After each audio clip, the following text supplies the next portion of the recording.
skuad Portugal siap tampil di Piala Euro 2020 mendatang dengan kekuatan terbesarnya. Dalam upaya mempertahankan gelar juara bertahan, Selecao punya sederet pemain yang berkualitas wahid. Cetak Gol coba merangkumnya ke dalam prediksi starting line up sebagai berikut.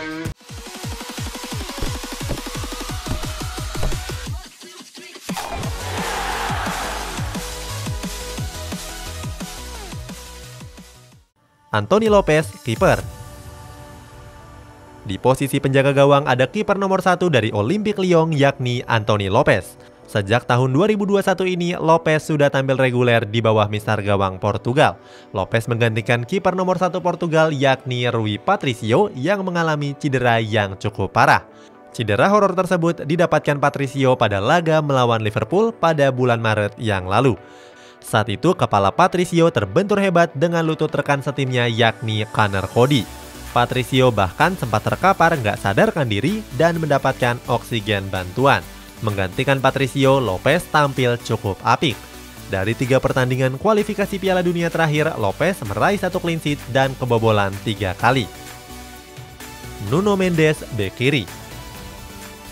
Di posisi bek kiri ada pemain Sporting Lisbon yakni Nuno Mendes.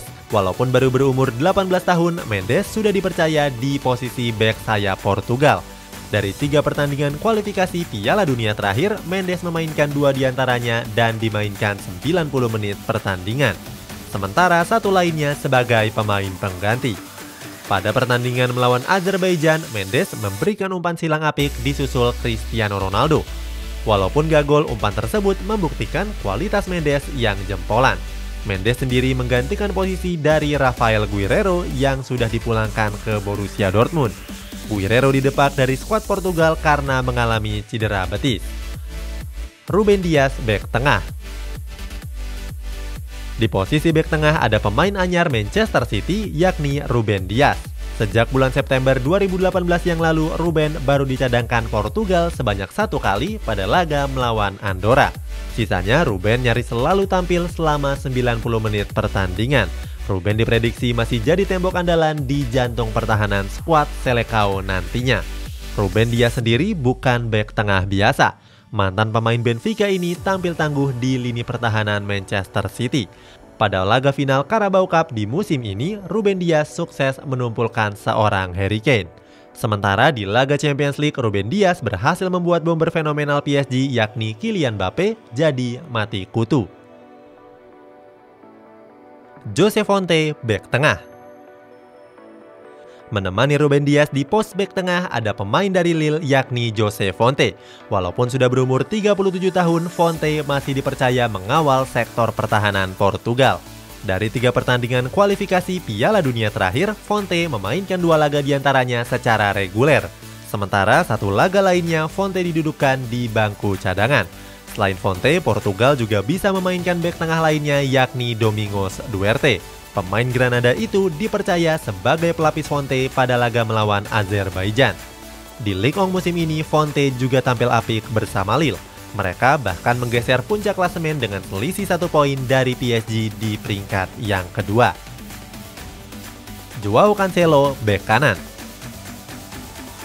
Di posisi bek kanan ada pemain kenamaan Manchester City yakni Joao Cancelo. Mengawali debut timnas di tahun 2016, Cancelo sudah meraih 26 caps. Sejak Liga Negara di tahun lalu, Cancelo bahkan selalu dipercaya mengisi pos bek kanan. Cancelo cuma absen pada laga lawan Andorra dan digantikan oleh Ruben Semedo. Pada laga kualifikasi Piala Dunia melawan Luxembourg, Cancelo tampil apik dengan catatan 1 assist.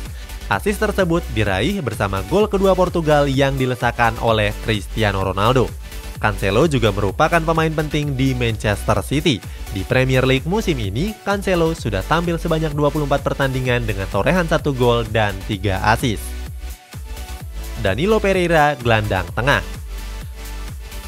Di posisi gelandang tengah ada pemain PSG yang saat ini dipinjamkan dari Porto yakni Danilo Pereira. Sejak debut timnas di tahun 2015, Pereira tampil cukup reguler di lini tengah skuad Selecao. Setelah tampil pada laga melawan Serbia, Pereira harus menepi pada laga melawan Luxembourg. Alasannya karena cedera pada betis yang membuatnya harus digantikan oleh Renato Sanchez. Cedera tersebut membuat Danilo Pereira harus banyak absen di Paris Saint-Germain. Di Ligue 1 musim ini, Danilo Pereira baru memainkan 19 pertandingan dengan mencetak 2 gol dan 1 assist. Ruben Neves, gelandang tengah. Menemani Danilo Pereira di sektor gelandang tengah ada pemain Wolverhampton yakni Ruben Neves. Di tahun lalu, Neves lebih sering jadi penghangat bangku cadangan. Sementara di tahun ini, Neves mulai dipercaya secara penuh. Dari 3 pertandingan kualifikasi Piala Dunia yang sudah dimainkan, Neves tampil di 2 laga diantaranya. Neves dikenal sebagai gelandang jempolan yang bisa bertindak sebagai penghubung sektor pertahanan dan sektor serangan. Neves juga mahir dalam melancarkan tembakan jarak jauh. Bruno Fernandes, gelandang serang. Di posisi gelandang serang ada pemain paling bersinar di Manchester United saat ini, yakni Bruno Fernandes. Kemampuannya dalam mencetak gol dan assist sudah nggak perlu diragukan lagi. Di Premier League musim ini, Bruno Fernandes sudah mencetak 16 gol dan 11 assist. Catatan tersebut belum termasuk di Champions League, Europa League, dan kompetisi domestik yang lainnya. Tampil luar biasa membuat Bruno Fernandes mendapatkan tempat spesial di timnas Portugal. Sejak debut di tahun 2017, Bruno Fernandes sudah meraih 27 caps. Diogo Jota, sayap kiri. Di posisi sayap kiri ada pemain Liverpool yakni Diogo Jota. Didatangkan dari Wolverhampton Wanderers, sebenarnya Diogo Jota masih mencatatkan statistik yang apik. Dari 16 pertandingan Premier League yang sudah dimainkan, Jota berhasil mencetak 8 gol. Hanya saja posisi Jota masih kalah tenar dibandingkan Sadio Mane dan Mo Salah. Pada 2 pertandingan kualifikasi Piala Dunia terakhir, Diogo Jota juga tampil sempurna. Dia sukses mencetak 2 gol ke gawang Serbia dan 1 gol ke gawang Luxembourg. Bernardo Silva, sayap kanan. Di sisi sayap lainnya ada bintang Manchester City yakni Bernardo Silva. Sejak debut timnas pada tahun 2015 yang lalu, Silva sudah meraih 52 caps. Bernardo Silva bahkan gak pernah digantikan sejak bulan Maret tahun 2018 yang lalu. Saat itu Silva dicadangkan pada laga persahabatan melawan timnas Belanda. Dalam pertandingan kualifikasi Piala Dunia melawan Serbia, Silva tampil apik dengan mencatatkan 1 assist. Assist tersebut berperan sebagai gol pertama Portugal yang dilesakan oleh Diogo Jota. Cristiano Ronaldo, striker. Di posisi striker utama ada mega bintang Juventus yakni Cristiano Ronaldo. Bomber veteran yang satu ini sudah menemani skuad Selecao sejak tahun 2003 yang lalu. Walaupun sudah berumur 36 tahun, Ronaldo masih dipercaya sebagai juru gedor timnas Portugal. Terbaru, Cristiano Ronaldo sudah sumbangkan 1 gol ke gawang Luxembourg. Dengan umur yang sudah 36 tahun, besar kemungkinan kalau Euro tahun ini adalah Euro terakhir dalam karir Ronaldo. Itulah prediksi starting line up timnas Portugal yang akan berlaga dalam Euro 2020 mendatang. Bagaimana pendapatmu? Coba tulis di kolom komentar di bawah ini.